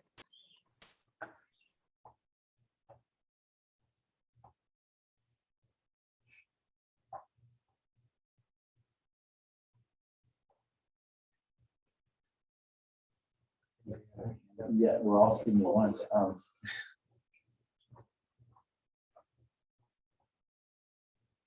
This and I mean, this is kind of a catch-all pathway related to the work that stems from the inventory. And I only put this in there because it was a charge. It was a specific charge, but as you say, it's a charge to everybody, not just us.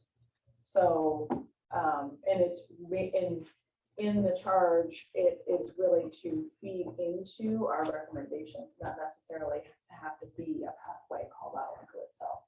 That's what that's how I see it too. So the other ones, you know, I saw some other big buckets, one being local and regional capacity for resilience planning and education. And, you know, because we are rural resilience and adaptation, you know, I think we're by default looking at the capacity needs of rural communities and recognizing that through our inventory of the programs, through a number of the recommendations that have already been provided, but there is a capacity issue to be able to do these. And when we talk about some of the improvements to the programs, I mean, just myself get a little like, oh, can we do this? And I mean, I think the answer is no. We need to build capacity at the local level to be able to, you know, go to, and all of the implementation happens at the local level, most of it. So I think there are a number of recommendations that fall under this bucket of local and regional capacity. Then the green one is the infrastructure one. I think that I included a sub bullet because I want to clarify what infrastructure we're talking about. We may want to, this is where like the transportation pathway that you identified, I think we may want to scrap a broad infrastructure pathway and actually be more specific and say we need 1 or 2 pathways for transportation, 1 or 2 pathways for communications and energy, 1 or 2 pathways for housing, but then we start really racking up the pathways. And I don't know how to manage that. Well, you could put, I mean, you know, if this is the pathway, you're sort of, it's the global pathway of resilience for all infrastructure, kind of what you're saying, community infrastructure. And then under that is, you know, then the strategy is build a resilient transportation system, build, you know, I mean, I guess, and then under that are all the, you know, the, so it can. Well, back to that conversation about rural, non-rural, which by the way was very helpful because I thought I was supposed to know already as someone who's but that sort of goes back to, okay, well, resiliency across the entire transportation system, but what is specific in terms of transportation to resiliency in these communities? But I do think it kind of hits back to, I mean, I think that first one, the local and regional capacity is really critical. I think to some extent, again, forgive my ignorance and newness, but there's some things that V-Trans has purview over in terms of transportation, but there's some aspects of transportation that municipalities have purview over. So you actually, you know, you kind of do need both things to be called out. You know, that's the state's plan that the state has purview over to improve resiliency, but what assistance do municipalities need to improve the resiliency of what they have control over in their transportation systems? Right. What do folks think about this? And it's really quiet on a lot of fronts. And if you can't speak up, I'm gonna just start writing stuff. You're not gonna like it. Start writing. Hmm? Start writing. I mean, you have something specific in mind? Or? No, I mean, I think I guess what I'm looking for is a feeling from the group about whether our pathway is a global infrastructure resilience pathway, meaning all of those items with supporting strategies related to all of those items. Or is there something in that sub-bullet, that green sub-bullet under includes transportation, communications, energy, water, housing, emergency services, landscape and/or green infrastructure, and community support networks, which is that social fabric discussion we were having. That we could have 1 or 2 strategies for each one of those categories come under this pathway. Unless somebody feels that we need to call one of those out separately as a separate pathway.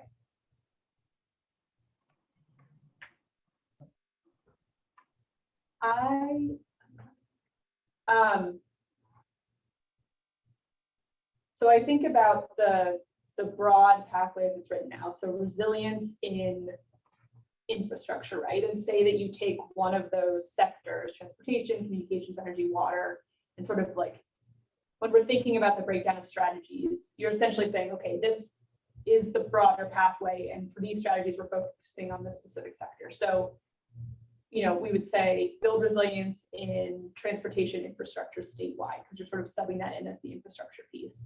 And then you would have your specific strategies. I guess to me, that sentence doesn't quite translate to what we might be getting at in terms of housing, right? Like the housing issue may be more access to equitable and dignified housing for all Vermonters, or community support network. So I had a conversation with Chris Kibney because he talks about this a lot. And his points were wide ranging, but one of them was related to emergency management and recovery work. And, you know, when the individual assistance program comes into the state and everyone says, okay, go talk to your emergency management director, and your emergency management director has no idea what to do. Like, you need networks in place that are able to help the community sort of respond to the things that the state comes and say, you have to do this. Or he was talking about, you know, like regional planning commissions doing evacuation planning in the state, especially around Vermont Yankee.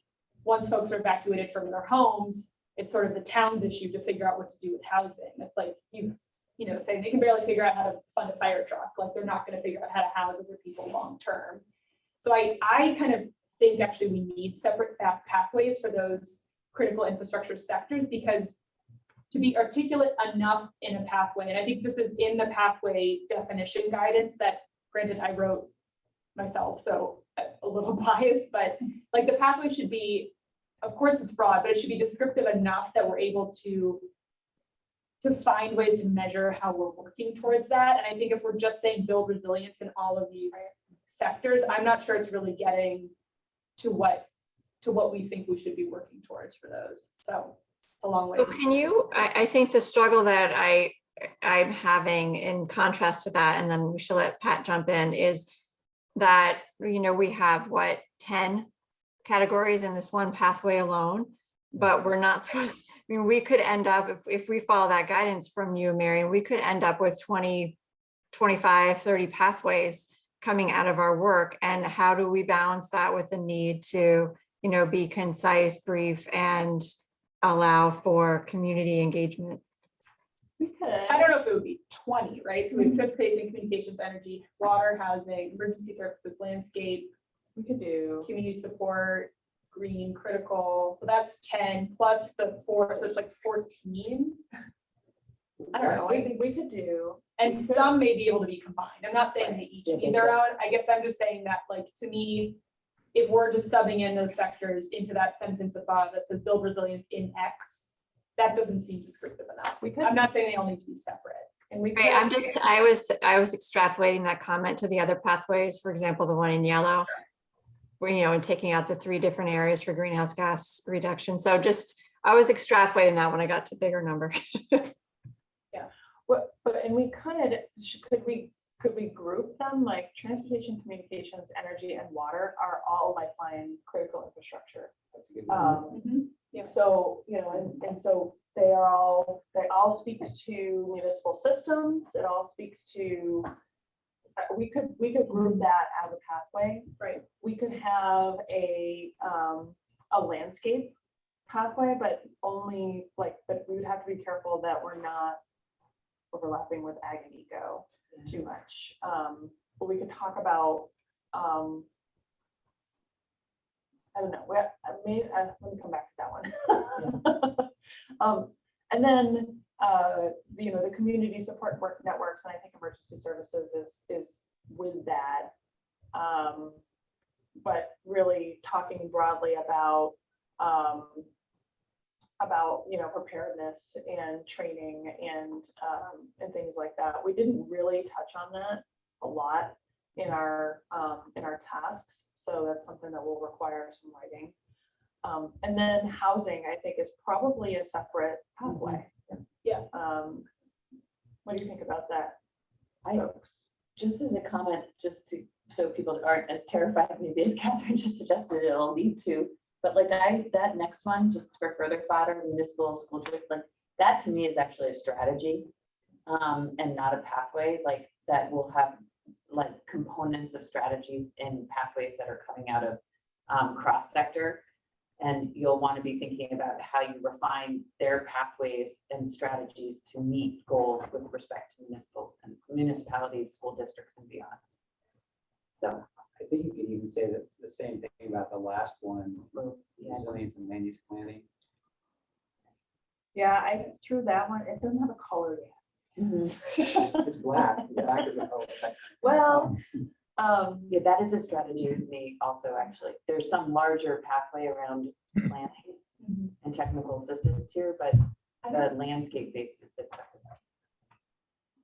When we were talking about the green to build resilience and then the different Mhm. sectors, it reminded me of something that Jens had said, which is it really, every community is going to have a different vulnerability and a set of priorities. And so that one, the build resilience, is sort of, when I read that, it's like, okay, the state's job is to build resilience in these communities, which I don't think is quite the right thing. It's that maybe it's that the state needs to help build the capacity in the communities to do this, but also be able to step in and provide that technical expertise to say, well, here's some best practice scenarios of how you address resiliency in transportation, but really tailor it to the community itself, working with community in building capacity. So it seems like maybe it's a technical support as opposed to, the sort of building the capacity in the community. So Pat's had his hand up for a while, so we'll let him jump in. Go ahead. People are raising some really good points, and maybe building a little bit on Erica's.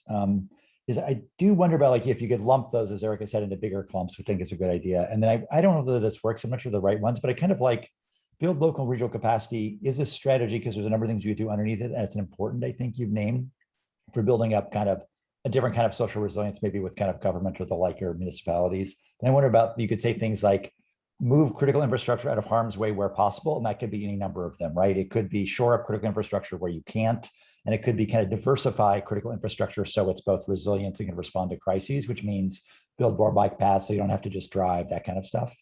And then you could put any number of those things underneath those. And I wonder if that would get at kind of a strategy approach to try to capture some of these really good ideas.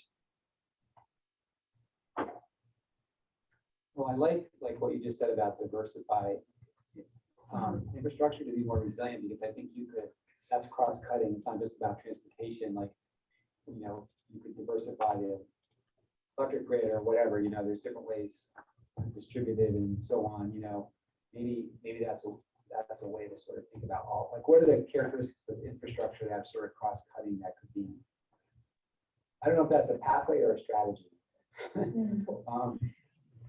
On the ones that are cross-cutting, is there any thought about collectively working on them, or everybody's working their own buckets now and then we'll pull them together? No, I think this is the time that we're starting to kind of break down the silos and think about what that process is going to. And that's one of the questions that's going to be posed to the council on the 26th, is which of these look like they're cross-cutting and have overlap. I mean, I think just unfortunately Chad and Mike weren't able to be here today, but They're having another meeting of their own right now. I sent Chad the. Okay, I'm only kidding. I just, he was. Ben, you've got your hand up. Yes, am I audible? Yeah. Okay. I apologize if this takes us backwards, but I am wrestling with pathways, and I understand that the ultimate target audience of the climate action plan is the legislature, right? No, I don't think so. Who is the target audience of the climate action plan? I mean, I think it's multiple. I mean, I think it's the governor, I think it's the legislature, I think it's Vermonters. I think it's, yeah. Okay, so in so we have a lot of subject matter experts working on specific programs, initiatives, areas of study. And we now have the subject matter experts working to organize their various efforts into various pathways. It's sort of a dumping and clumping or reclustering of a lot of different things. And should the pathways be targeted to specific legislative committees or to specific agencies, or should they be specifically identifying new Venn diagrams of work that cuts across those?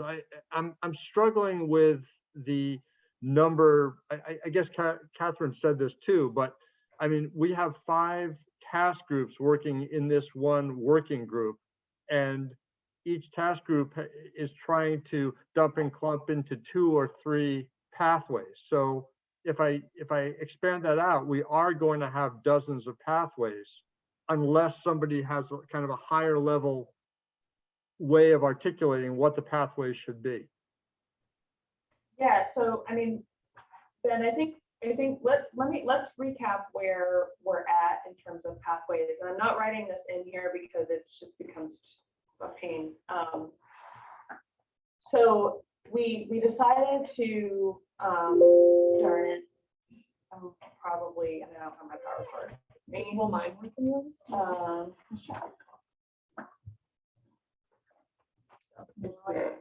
Just that, you know, Ag and Eco have 5 task groups, they have 7 pathways. And then now the job is sorting all their strategies from all those different task groups into the appropriate pathway. And cross-sector has 4 sectoral task groups, and they have more like 15 pathways. I think we're gonna do that. Thank you. So we What's decided. the right number? So we decided to scrap the first one specific to policies and programs, which I think is understandable, but we need to ensure that we're having a policy program kind of focus under each of our pathways of strategy. We talked briefly about local and regional capacity for resilience planning and education. I didn't hear any like resounding no's, like in terms of municipal or local and regional capacity building. We want to keep that in there. We probably need to expand that in terms of the strategies. And when we're talking about capacity, we're not just talking about resilience planning, probably, we're talking about a lot of different other factors or functions. So I think that's one bucket, is local and regional capacity building. Then in the green one, we talked about breaking down that pathway into some more groupings. One being a pathway regarding lifeline infrastructure, like transportation, communications, energy, and water. One being around housing, and one being around community support networks, potentially. Community support networks that may actually also fall under local and regional capacity, but we'll figure out where that is most appropriate. And then on the yellow, on municipal, school district, and residential fossil fuel use, I don't know that we landed on where we wanted to go with that. There was feedback from Jane that it's more of a strategy, but we do have a charge to provide recommendations on reduction of, rural community reduction of GHG emissions. So it's probably prudent to have a pathway around that. Reactions? Well, I like the, your 3 categories which Pat has kind of documented in chat on the infrastructure side. I think that makes sense. I mean, the only thing I might change, I might even lump community support networks and housing maybe into the same category potentially, but not necessarily. And the other thing is housing and smart growth. I don't know if they need to be connected or if that's a separate piece. What are your thoughts? Is land use its own piece, or Is it land use as its own piece? because then it's cross-cutting. Yeah, this has got input. Well, if it's just land use, then it can pull together ideas from multiple subcommittees. Yeah, I would say that land use should definitely be its own piece. That doesn't feel like a strategy to me. That feels like a pathway. And that the building resilience into land use is the most important thing this group can do, in my opinion. So that black pathway, does that look right the way I've got it started? Incorporate landscape-based resilience and land use planning? Or is it just, or do we need to just scrap that and develop one that's just around land use planning in local, in communities? At the community level? So I like taking the word planning out and just saying land use. And, you know, planning is a thing you do to Okay. support that. And to me, land use is land use is everything that's on the land, right? So it can be ecology, it can be, you know, developed areas and everything in between. So kind of like that as a broad category, build resilience into land use. Yeah, you can get rid of landscape base. Okay, I'm not sure what that adds. So build resilience and land use. Well, it's Pat put this in the chat, and it'd be helpful, because again, Aggie was looking at a very Right. similar topic, and theirs is shape land use and development that support landscape scale, carbon sequestration and storage, climate resilience and adaptation, and natural healing communities for a sustainable and equitable future. So that's concise. That's We'll also, take the that's first and also the has second some phrase. significant overlap. Yeah. Yeah, That's why Where our Pat put it in scope is here. It's okay if they overlap. I think it's very much okay. And they'll only be at the If end the of the day. if the public is the target audience, that one needs some work. If the guiding principle is layman's language. Emma can't pick up, I'm sorry. you're good. Got you. Yeah, no, this is gonna die in just a second. Okay. Is there anything glaringly missing in terms of our overarching pathways that I will outline these a little bit more and email them? Well, I guess I just want to make sure, I know like there was like Jens did a presentation, I think at the last one, and so and Mike and Chad, and they have, and Margolis did sort of similar to what I was kind of copying what they did. So I just want to make sure we don't lose all that. As these It's things definitely are, here. I think we've got a pathway related to lifeline sectors, lifeline critical infrastructure sectors, which is transportation, energy, water, and communications. Want to craft some language around that, and then that's where I think that information will fall, is in strategies development of that pathway.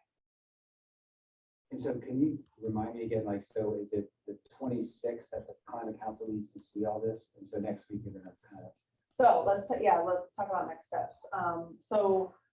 Our next steps are, we'll put a little bit more language around the pathways so that they can be a little bit more concise and actually explain the what that we're trying to accomplish.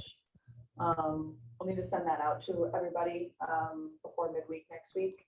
What we're also going to endeavor to do is pull some of the strategies that folks have developed that fall under those pathways as starting points.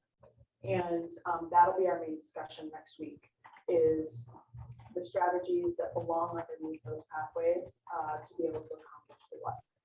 And that's where we're going to pull from all of your presentations, so that but we're going to have to prioritize the top strategies that are going to go in there, because like I said, there's a lot of information, and we are going to have to be as concise as possible with top 5 probably strategies under each pathway.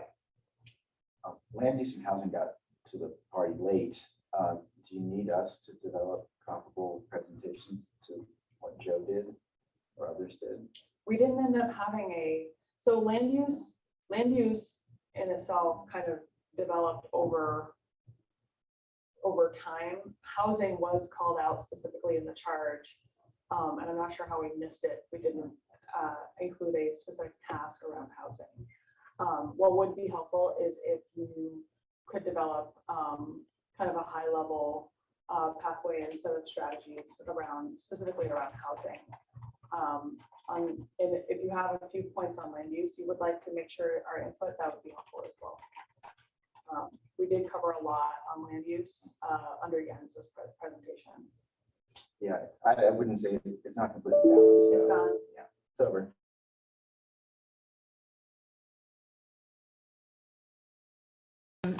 Hi, everyone. Erica's computer just died, so we're gonna replug in just a second. Although it is about 3 o'clock, so we should. Right, we need to go to public comment. Yep. Do you have a HDMI? Yes, in the back. And I can Mary, when you do that, I wonder if one option is They're both back here. if the co-chairs can come up with the pathways pretty quickly Emergency by Monday, and then the task groups then can go at it. I'm probably the least prepared emergency management I've ever found. What is it, 3 deep?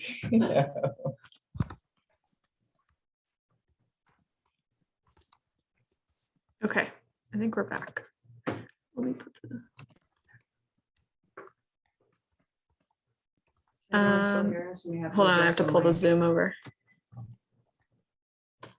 Can you all hear us okay? I can hear you all. Yes, great. That was, see? Nice job. Resilience. Right. We can overcome. So quick question, Erica, do you want, in terms of thinking about strategies that fit under pathways, do you want like homework for that, or is that just going to be the topic of next Friday's meeting? I'd love homework for that. Catherine, what do you think about that? She's went off camera.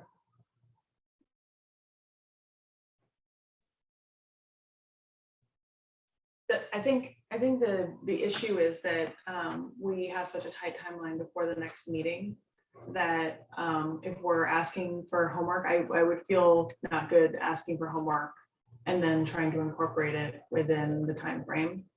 That's fine if you just want to do it on Friday. I'm just wondering what the expectations are. I mean, I think based on the conversation that we've had, I think it's actually going to be pretty straightforward to suggest some top 5 strategies. I think what I would ask for from all of our task leads is that if you have, based on, so let's do this. I will send out some language around pathways on Monday. And then by Thursday, we'll ask everybody to pick the top 5 strategies from their task group that fall under those pathways. And then that'll be the basis of our discussion on Friday. Okay. I see nods. I will not be here all next week, so carry on without me. You have like the most concise stuff. It's a prioritization, but you know, this is not the end of the road. Somehow I doubt we're, I think we'll be going back and forth a bit. And so. And you think? I mean, that's a good point to make, is that so the strategies that are going to be presented are presented to the council, and then the council has to make some decisions about what moves forward, what doesn't, how it gets integrated. So that, in some way, that's a good argument for a little more rather than less at this point.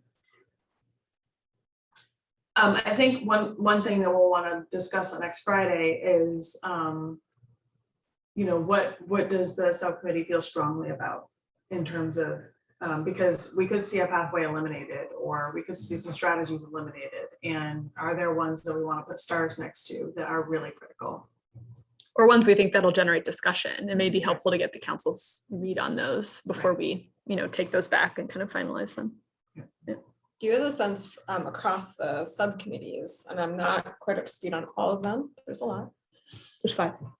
Oh, that's actually not that many then. I'll probably get a handle on that. But do you have a sense of whether pathways are likely to overlap between subcommittees or have pathways be totally will. combined? Yep.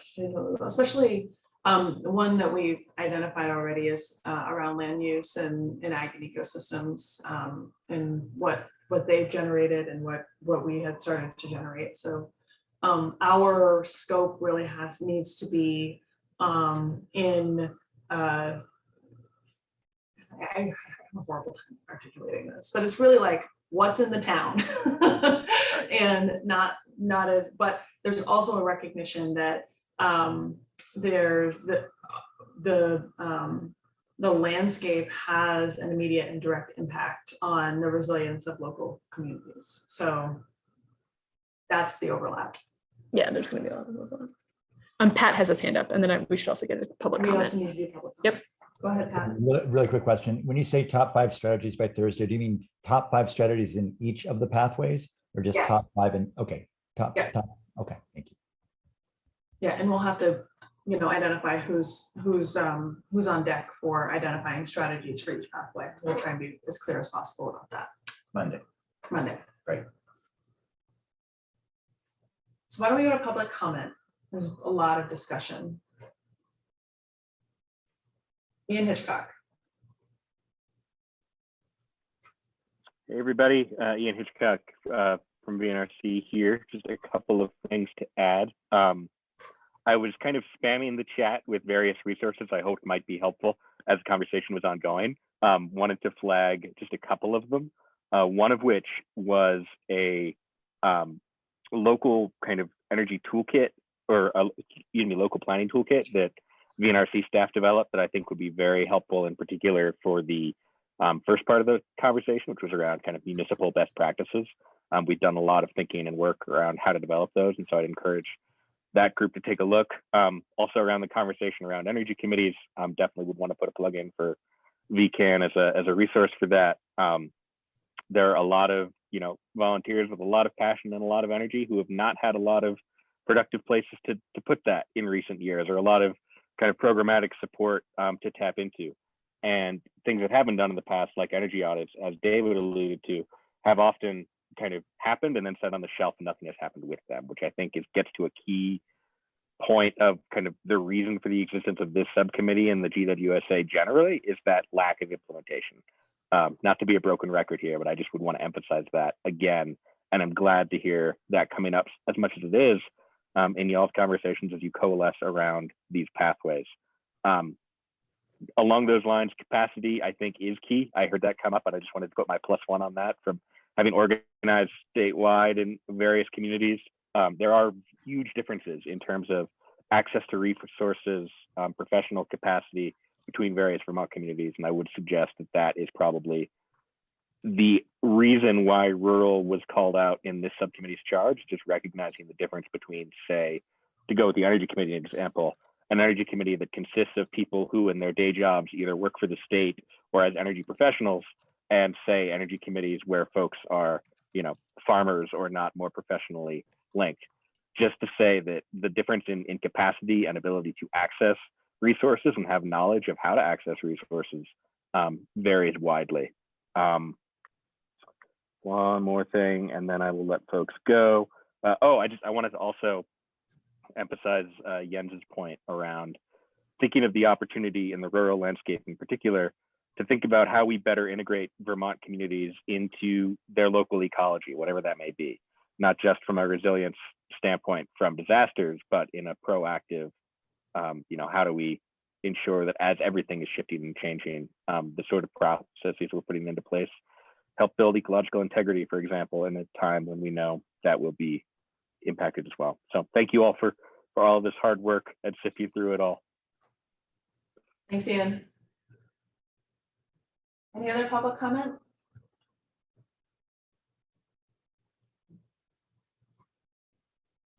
Pat, you have your hand up still? You have no hand? All set. Sorry about that. I'll take that down. Okay. I'm a bad participant in terms of getting my hand down, sorry. Sorry. So just to reiterate, next steps are that we'll put together language around the pathways and send it out to the entire group. We'll take feedback on that language individually via email. But the most important piece is that our task leads will need to identify their top 5 strategies that belong under that pathway. We will make sure to call that out.